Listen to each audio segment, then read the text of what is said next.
Saya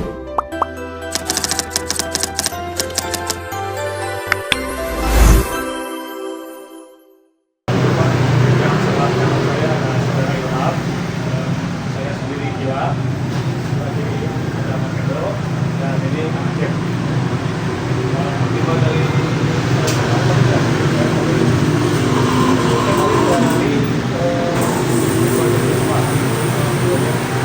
itu baru kenapa sih dinamain Gumanti? Oh, jadi awal mula saya merintis usaha ini, kenapa saya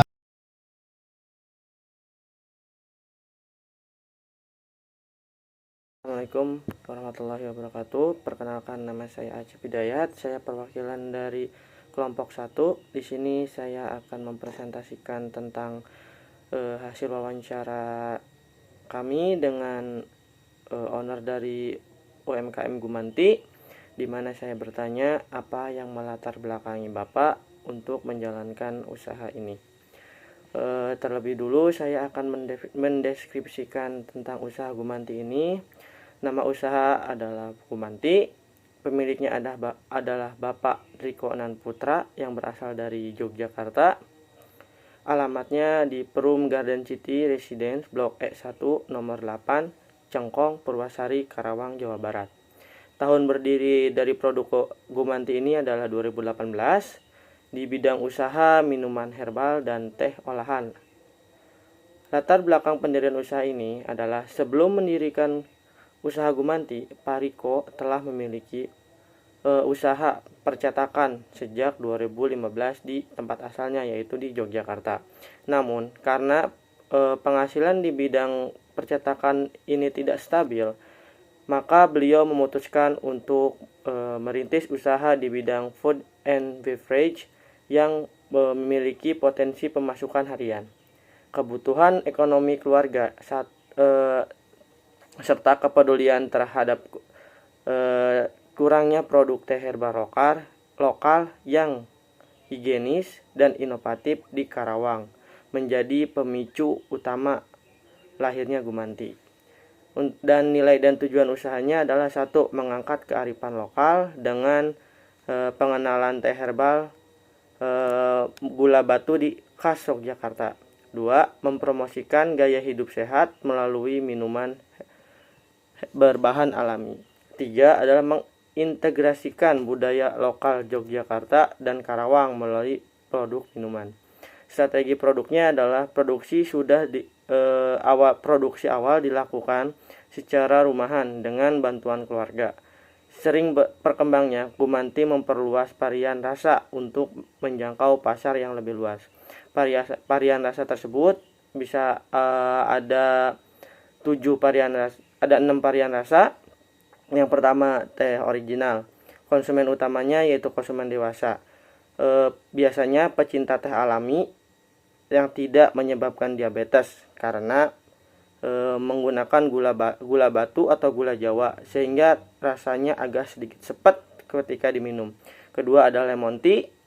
Untuk segmentasi pasarnya itu ada di remaja dan dewasa. Karena mereka menyukai rasa segar tanpa rasa terlalu manis, dan ada variasi asamnya sedikit karena ada varian rasa lemon. Ketiga ada milk tea. Biasanya remaja dan pelajar, mereka menyukai rasa yang creamy dan manis. 4 adalah mixed berry. Remaja dan pelajar biasa menyukai rasa modern dan segar serta rasa yang fruity di mulut atau lebih ke nano-nano. 5 adalah lychee tea. Biasanya umum, ini banyak yang disukai. Untuk penyuka rasanya yaitu rasa buah tropis yang menyegarkan. Terakhir ada green apple tea. Biasa umum, kalangan semuanya suka menyukai. Biasa rasanya buah yang unik dan menyegarkan. Peluang pasarnya yaitu tren kesehatan yang sedang meningkat. Banyak konsumen kini mengutamakan minuman sehat berbahan alami seperti teh. 2. Minimnya pesaing teh herbal lokal yang higienis di wilayah Karawang, karena banyak sekali produk teh yang mengedepankan banyak sekali yang memakai gula buatan atau biang biasanya. Jadi agaknya rasanya agak sedikit manis gitu, jadi takutlah buat penderita diabetes. Terakhir ada kombinasi rasa tradisional dan inovatif. Seperti yang saya sebutkan tadi, bahwa banyak sekali varian rasa-rasa yang ada di Gumanti ini, selain teh originalnya mereka. Terakhir, untuk kalian yang ingin menemukan Gumanti atau merasakan Gumanti, kalian bisa mendatangi ke 6 outlet yang tersebar di daerah Teluk Jambe. Yang pertama ada di Puserjaya, di dekat ini 305 arah kanan kalau dari arah Puri Teluk Jambe. Kedua ada di Bintang Alam dekat lampu merah. 3 ada di dekat Cagipi 2 bagi yang ingin ke arah Cidomba dan KIC. Ketiga ada di Ciherang. Kelima ada di dekat PT Indo Liberty Textile. Keenam ada di depan Perum Pururi Karawang. Kalian bisa menemukan Gumanti di sana dan rasakan sensasinya. Dan kesimpulannya yaitu UMKM Gumanti merupakan bentuk adaptasi dan inovasi dari seorang pelaku usaha yang berhasil membaca peluang besar, memadukan nilai tradisional dan kebutuhan modern, serta berkomitmen terhadap gaya hidup sehat, strategi varian rasa yang dibutuhkan pada segmen berbeda. Juga menunjukkan pemahaman pasar yang baik dan berpotensi untuk dikembangkan lebih luas. Mungkin sekian dari presentasi saya. Kurang lebihnya mohon maaf. Wabillahi taufiq wal hidayah. Wassalamualaikum warahmatullahi wabarakatuh.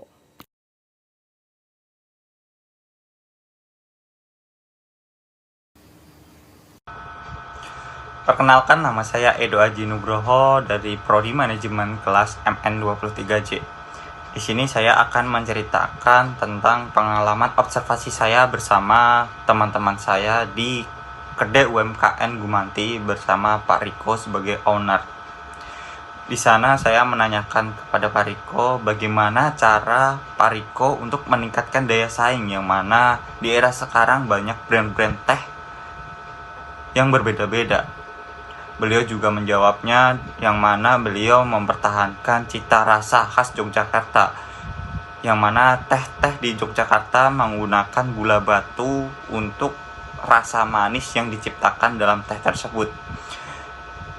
Itu adalah bentuk cara dari Pak Riko untuk meningkatkan daya saing, membuat perbedaan daripada teh-teh yang lainnya.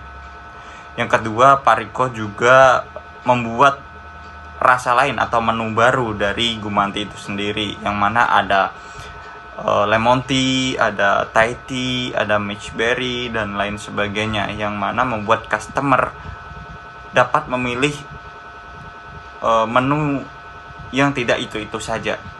Seperti itu. Saya juga sempat menanyakan kepada beliau kenapa beliau tidak membuka franchise atau mitra Gumanti. Beliau juga menanggapi bahwasanya beliau tidak ingin merusak citra rasa dari Gumanti, karena dari sepengalaman beliau pernah mendapatkan cerita bahwasanya franchise di luar sana banyak yang berlomba-lomba untuk meningkatkan laba dengan cara menurunkan kualitas. Itu yang ditakutkan oleh Pak Riko bila mana Gumanti membuka mitra atau franchise. Kemudian saya juga sempat menanyakan kepada beliau mengapa beliau masih belum mencoba untuk memanggil influencer untuk mempromosikan Gumanti. Beliau sempat tertarik untuk memanggil influencer, akan tetapi sebelumnya beliau ingin mencapai target membuka pusat Gumanti di Karawang, yang mana pusat Gumanti ini tidak hanya untuk take away Gumanti, yang mana Gumanti ini bisa untuk teman-teman nongkrong, work from coffee, atau yang sekarang work from Gumanti, seperti itu.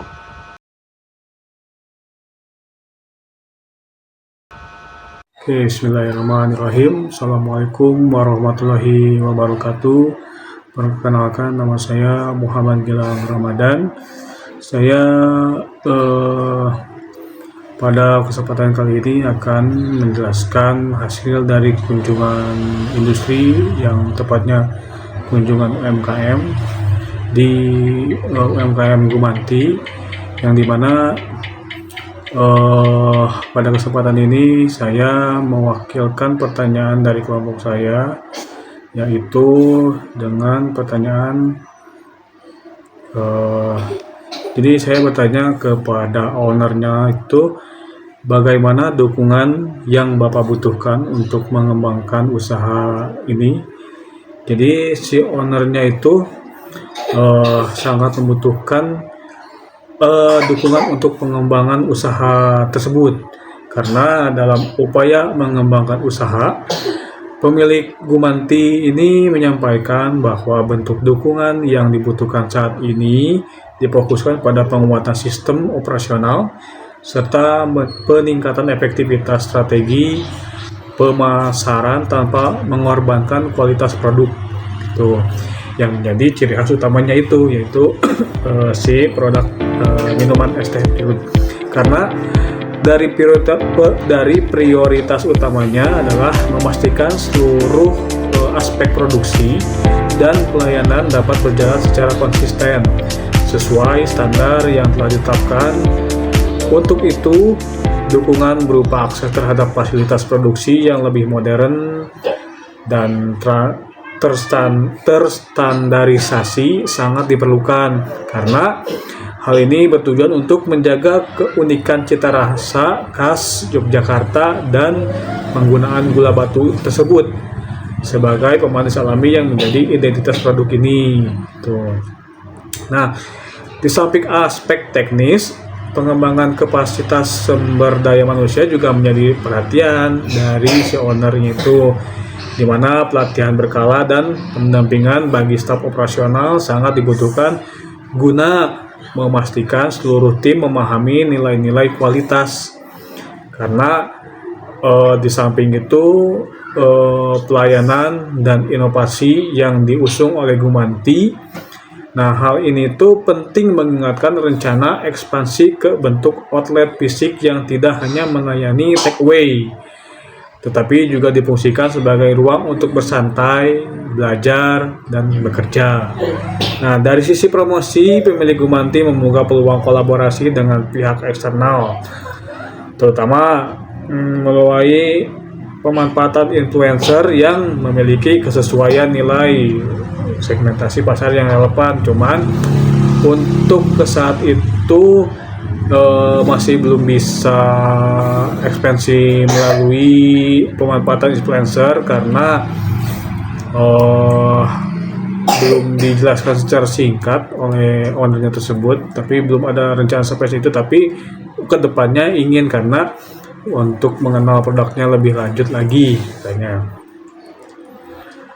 Nah, meskipun saat ini belum membuka sistem kemitraan karena kekhawatiran terhadap potensi penurunan kualitas, katanya, bukan berarti Gumanti menutup diri dari bentuk kolaborasi lainnya selama kerjasama yang terjalin tetap mengedepankan nilai mutu dan keberlanjutan usaha.